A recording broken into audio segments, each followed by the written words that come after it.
Hello viewers.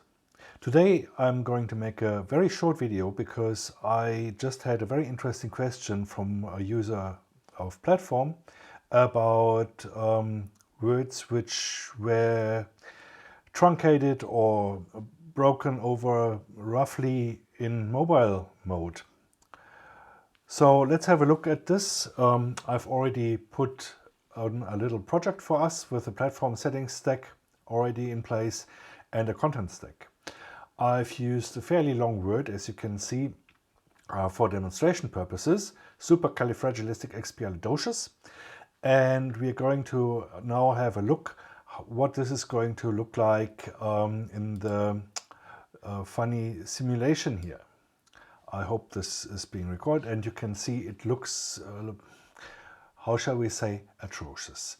And if you look at it directly on a cell phone, it's even worse, trust me. So what can we do to display this long word properly? Well, first of all, you might think of normal hyphens, and I can show you, like for example between super and califragilistic, and then here between expialidocious again, then they're put in normal hyphens. What happened? These hyphens, of course, are being used to for line breaks, and if you go into simulation mode, yeah, the browser is using them. But as you can also see, these hyphens are always visible, whether we need a word break or not. It doesn't matter. So the people who wrote HTML were clever, and they gave us the so-called soft hyphens. What are these soft hyphens? They are actually suggestions for the web browser where a word can be broken. So they are only being displayed if we break over at a certain point. Let me demonstrate. We are at super, and now we say ampersand SHY for soft hyphen, semicolon.